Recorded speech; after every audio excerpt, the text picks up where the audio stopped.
To watch this topic in Hindi, skip the video to 2 minutes and 45 seconds. Hello everyone, welcome to another episode of Legal Update. Today's topic of discussion is pay parity right. First, let us see why is it in the news. Recently, the Supreme Court in the case of State of Uttar Pradesh and another versus Virendra Bahadur Katheria and others made the observation that unless the competent authority knowingly chooses to equate two posts despite their varied nomenclature or qualifications, wage parity cannot be claimed as an indefeasible right. Let's look at the background of the case. This case is a civil appeal arising out of special leave to appeal against the order passed by the High Court of Allahabad. The case started with the controversy alleging a discrepancy in the pay scales of the Basic Education Department, State of Uttar Pradesh, vis-a-vis the headmasters of junior high schools. The Supreme Court viewed the High Court decision as legally and factually incorrect and also found there was no pay parity in the instant case between headmasters. It was further added by the court that the litigation which have the potential to continue in the future has to be resolved right away. The court observation was as follows. The bench comprising Justice Suryakant and Justice K.V. Vishwanathan invoked Article 142 of the Constitution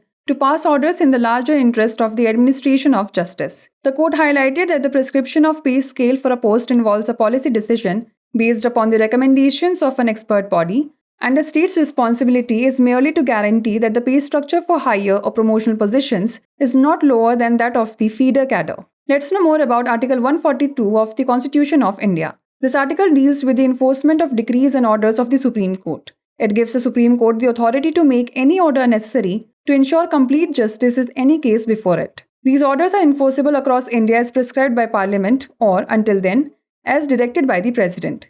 Additionally, the Supreme Court has the power to secure attendance, produce documents, or punish contempt to ensure justice is served.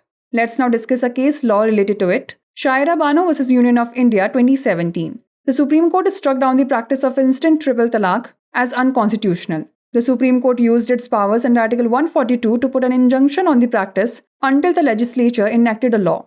Before we wrap up, here's a question for you. Under which article can the Supreme Court of India pass any decree or order to do complete justice in any case or matter pending before it? Article 136, Article 141, Article 142, or Article 226? Send the answer to this question in the comment section. Like, share and subscribe for more such content. नमस्कार, legal update programme में आपका स्वागत है। आज हमारी चर्चा का विषय है वेतन समानता का अधिकार। सबसे पहले जान लेते हैं यह चर्चा में क्यों है।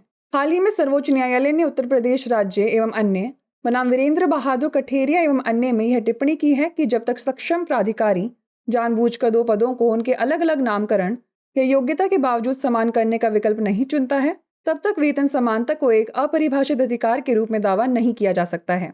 चलिए जान लेते हैं मामले की पृष्ठभूमि। यह मामला इलाहाबाद उच्च न्यायालय द्वारा पारित आदेश के विरुद्ध विशेष अपील अनुमति से उत्पन्न एक सिविल अपील है। बता दें कि यह मामला उत्तर प्रदेश राज्य के बेसिक शिक्षा विभाग और जूनियर हाई स्कूलों के प्रधानाध्यापकों के वेतनमान में कथित विसंगति के विवाद से शुरू हुआ। सर्वोच्च न्यायालय ने उच्च न्यायालय के निर्णय को कानूनी और तथ्यात्मक रूप से गलत माना तथा यह भी पाया कि इस मामले में प्रधानाध्यापकों के बीच वेतन में कोई समानता नहीं थी। अदालत ने आगे कहा कि मुकदमे जिनके भविष्य में जारी रहने की संभावना है, उन्हें तुरंत हल किया जाना चाहिए।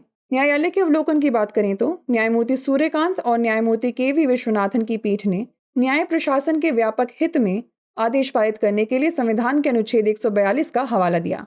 न्यायालय ने इस बात पर प्रकाश डाला है कि किसी पद के लिए वेतनमान निर्धारित करने में एक विशेषज्ञ निकाय की सिफारिशों के आधार पर नीतिगत निर्णय शामिल होता है और राज्य की जिम्मेदारी केवल यह गारंटी देना है कि उच्च या पदोन्नति वाले पदों के लिए वेतन संरचना सहायक कैडर से कम नहीं है। आइए जान लेते हैं भारतीय संविधान के अनुच्छेद 142 के बारे में। यह अनुच्छेद सर्वोच्च न्यायालय के आदेशों और आदेशों के प्रवर्तन से संबंधित है। यह सर्वोच्च न्यायालय को अपने समक्ष किसी भी मामले में पूर्ण न्याय सुनिश्चित करने के लिए आवश्यक आदेश देने का अधिकार देता है।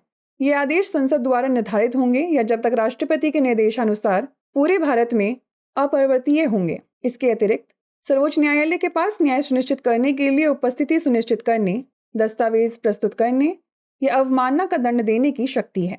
चलिए जान लेते हैं इससे जुड़े एक निर्णय विधि के बारे में। शायरा बानो बनाम भारत संघ 2017। सर्वोच्च न्यायालय ने तत्काल 3 तलाक की प्रथा को असंवैधानिक करार दिया।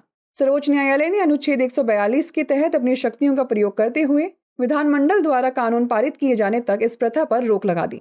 आइए अब नोट कर लेते हैं अभ्यास प्रश्न। किस अनुच्छेद के तहत भारत का सर्वोच्च न्यायालय अपने समक्ष लंबित किसी मामले या मामले में पूर्ण न्याय करने के लिए कोई डिक्री या आदेश पारित कर सकता है?